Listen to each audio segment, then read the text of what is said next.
Inner voice સુધી તો વ્યક્તિ તમે કહો છો એમ કે એના ઘણા બધા ઉપાયો બતાવ્યા કે ભાઈ મેડિટેશન કરવું જોઈએ કે આ મેડિટેશનથી તે આ થઈ તે આ તે શકે બરાબર. આરામથી. પણ જ્યાં અહંકાર છે, ઈગો, ઇનર વોઇસને આમ સાંભળવા જાય ને તો ઈગો અહીંથી આમ બહાર નીકળે. તો આ ઈગોને કાબૂમાં કરવો હોય તો શું કરવું જોઈએ?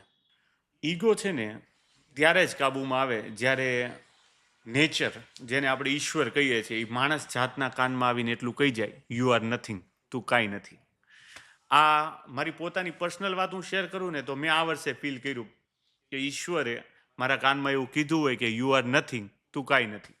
મેં મારા જીવનમાં એવા પત્તા જોયા છે કે 10 ડિસિઝન મેં લીધા હોય ને એમાંથી 8 સાચા પડે, એવા મેજોરિટી ડિસિઝન્સ. પણ મેં એવું વર્ષ જોયું છે કે 10 ડિસિઝન લીધા હોય ને એમાંથી 8 ખોટા પડે. અને અહંકાર તૂટવો ને સાહેબ, એ તો હાવ સામાન્ય વાત છે. કારણ કે રાવણનો અહંકાર તૂટ્યો હોય, જે પરમ શિવ ભક્ત હતો, તો મારો ને તમારો ઈગો છે એ આજે નહીં કાલે તૂટવાનો જ છે. કારણ કે શેર ઉપર સવા શેર માર્કેટમાં મળશે ને મળશે. મને એવું લાગે કે કદાચ બંને ખીચા પૈસાથી ભરેલા હોય ને તો ઈગો વધારે હોય એવું હોય. નહીં, પૈસાથી ઈગો આવે એવી વસ્તુ છે જ નહીં. ઘણા પાસે કાંઈ નથી તો હોય છે. તોય જબરદસ્ત ઈગો છે. હા, કોઈક ભટકાડે એટલે જોઈ લઉં, એની પાસે ક્યાં પૈસા છે. હકીકતમાં લુકેશને વધારે ઈગો હોય પૈસાવાળા કરતા. પણ એ દેખાડે એવું કે પૈસા છે એટલે એને ઈગો છે. હું એવું માનું છું કે અહંકાર હોય ને એટલે કે આપણે ગુસ્સાની ભાવના જેને કહી શકીએ, બરાબર, એક રૂપે. તો અહંકાર આપણે ખાલી છે ને આપણાથી નાના હોય ને કે લેસ પાવરફુલ હોય ને એની જ સામે આવી.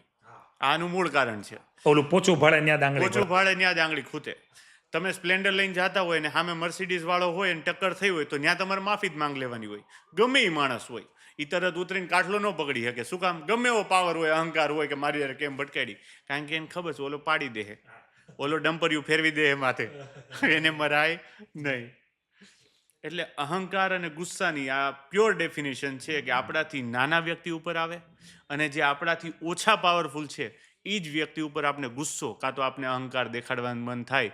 પાવરફુલ માણસોને કોઈ અહંકાર દેખાડવામાં માનતું નથી. એને કાબૂમાં કઈ રીતે લાવવો?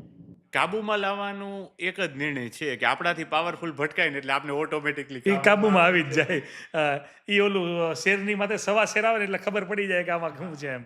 અને અહંકાર, ઉમેશભાઈ, કાબુમાં હકીકતમાં ખાલી ત્યારે જ આવે જ્યારે આપને કોઈ શ્રેષ્ઠ કે સાત્વિક વ્યક્તિ મળે અને આપણને આપણા દિવ્ય દર્શન કરાવે કે હકીકતમાં તું આ છો, આત્મ સાક્ષાત્કાર કરાવે કે તું આટલો નીચે પડેલો છો. ત્યારે માણસને પોતાનો અહંકાર મૂકવાનું મન થાય. બાકી હું તમે સમજાવીને અહંકાર કોઈ મૂકી દે એ શક્ય છે નહીં. કારણ કે જ્યારે સાધુ વ્યક્તિ હોય, બરાબર, શ્રેષ્ઠ વ્યક્તિ છે, સાત્વિક વ્યક્તિ છે, એ અરીસો દેખાડતા હોય ને ત્યારે માણસને અંદર આત્મ સાક્ષાત્કાર થાય કે હું આટલું નીચું કક્ષાનું કામ કરું છું અને આ કામ મારે હકીકતમાં ન કરવું જોઈએ. એ રિયલાઇઝેશન થાય ત્યારે માણસ પોતાનો અહંકાર મૂકી શકે. બાકી અહંકાર ન મૂકે માણસ. પરાગભાઈ, એક માણસ છે એ સાચુમાં ક્યારે અમીર બને છે?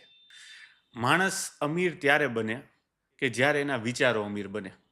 હકીકતમાં માણસ અમીર પછી બને, પહેલાં એના વિચારો અમીર બની જાય. આમ આખા બ્લડમાં રિચનેસ, અમીરિયત દોડવા માંડે ને કે ભાઈ હું જે કરીશ ને એ શ્રેષ્ઠ રીતના કરીશ, એક લેવલ પ્લસ કરીશ, મને લોકો જોશે ને તો એક સારી નજરથી જોઈ શકશે, તો એમ કહી શકે કે માણસ અમીર બને છે.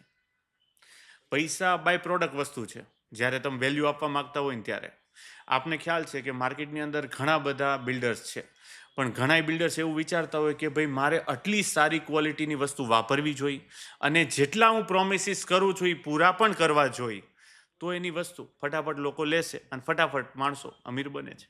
અને અમીરિયતમાં તો બીજું આપણે એમ કહી શકીએ કે માણસ માને ને ગરીબ છે તો એ ગરીબ જ છે, અને માણસ જો વિચારે કે હું અમીર છું તો એ અમીર જ છે. બધો વિચારોનો ખેલ છે. વિચારોનો ખેલ છે. હવે આપણે અમીરની તો વાત કરી, પણ દુનિયાની અંદર લોકો તમને યાદ રાખે એના માટે શું કરવું જોઈએ? લોકો તમને યાદ રાખે એવું તમે ઈચ્છતા હોય તો કાં તમે અતિ સારા કામ કરો, કાં તો અતિ ખરાબ કામ કરો, તોય લોકો યાદ રાખે છે. યાદ રાખે ત્યારે જ્યારે લોકોના લાઈફમાં એની ઇમ્પેક્ટ આવી છે, સારી કે ખરાબ. એમ મહાત્મા ગાંધી લોકોને યાદ છે કે માય લાઈફ માય મેસેજ, અહિંસા જેને શીખવાડી લોકોને. આપણે એમ કહી શકીએ સત્ય અહિંસા કા વ્રતધારી, તીવ્ર વેગ કી આંધી થા, આઝાદી કા સપના પાલે, वो વ્યક્તિ મહાત્મા ગાંધી થા. બીજાનું છે પણ આપણે કહી શકીએ તમ ત્યારે. આવા સાત્વિક વિચારો છે તોય લોકો યાદ રાખશે, અને ઓસામા બિન લાદેન દરેક જગ્યાએ બોમ્બ ફોડ્યા, ટેરરિઝમ.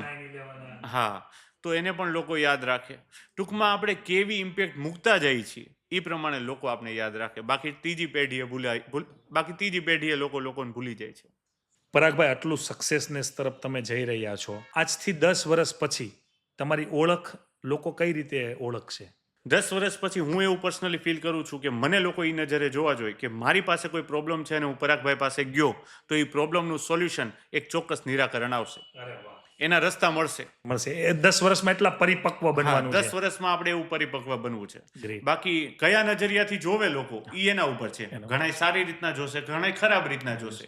આપણે કોઈના ચશ્મા ચેન્જ ન કરી શકીએ, પણ આપણે આપણાથી બનતો સપોર્ટ ચોક્કસ કરી શકીએ કે એની લાઈફમાં કંઈક સારી ઇમ્પેક્ટ આવે. પરાગભાઈ, પૈસા ગયા તો પાછા આવે, રિસ્પેક્ટ ગઈ તો?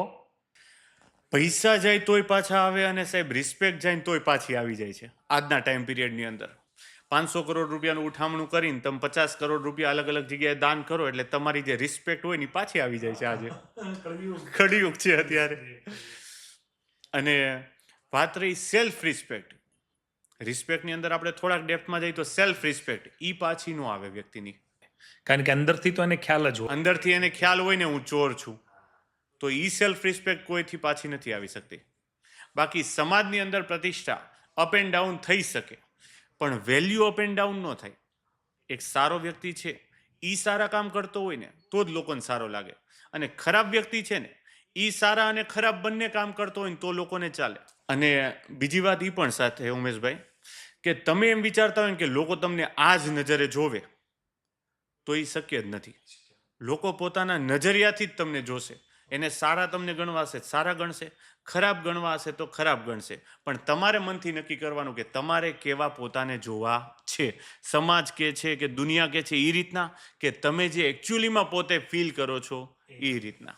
પરાગભાઈ, જો જીવનનો આજે છેલ્લો દિવસ હોય તો તમે તમારા જીવનમાંથી શું અધૂરું રાખી ગયા છો? અધૂરું રાખવામાં સૌથી વધારે હશે ફેમિલી ટાઈમ. કે મેં ફેમિલીને બહુ ઓછો ટાઈમ આપ્યો છે મારા જીવનમાં. મારા બાળકને, મારા વાઈફને, મારા મમ્મી પપ્પાને સક્સેસ તરફ દોડવા માટે. કાં તો ઘણીવાર એવું હોય કે પૂર આવ્યું હોય પછી આપણે પાળ બાંધતા હોય ત્યારે. કારણ કે સફળતા નિષ્ફળતા એ પાળે ઉપર નક્કી થાય છે, પહેલાં બની ગઈ કે નથી બની એના ઉપર.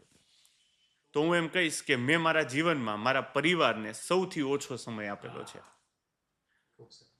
મારે થોડું અને જો આજે છેલ્લો દિવસ કદાચ ન હોય તો આજે તમે મને પૂછ્યું છે એટલે અંદરથી એવું રિયલાઇઝ થાય છે કે અડધી કલાક તો રોજ આજથી વધારે દેવાની છે. આજથી વધારે નહીં. છેલ્લો દિવસ આપણે એમ કરીએ ને કે ભગવાન આવ્યા ઉપરથી ને ભગવાને કીધું કે હાલે તને લેવા આવ્યો છું અને પછી કીધું કે માગ, તારે હું માગવું છે, તો તમારી છેલ્લી માગ હોય તો ઈ શું હોય? તો હું એમ કહીશ કે ભાઈ જેટલા વર્ષ તમે મને જીવાડ્યો એટલા વર્ષમાં મેં જેટલો ફેમિલી ટાઈમ કાપ્યો છે એ ફેમિલી ટાઈમ પાછો મને જીવી લેવા. ગ્રેટ. પરાગભાઈ, હવે એક એવી લાઈન જે તમે લાખો યુવાનોને આપી શકો. હું એવું માનું છું કે કોઈ પણ જગ્યાએ તમારે ગીવઅપ કરીને આગળ વધવું પડતું હોય ને, નવું સ્ટેપ લેવાનું હોય તો ક્યારેય બીવાનું નહીં. માની લ્યો કે અત્યારે હું સંસ્થા ચલાવું છું અલગ અલગ, બરાબર.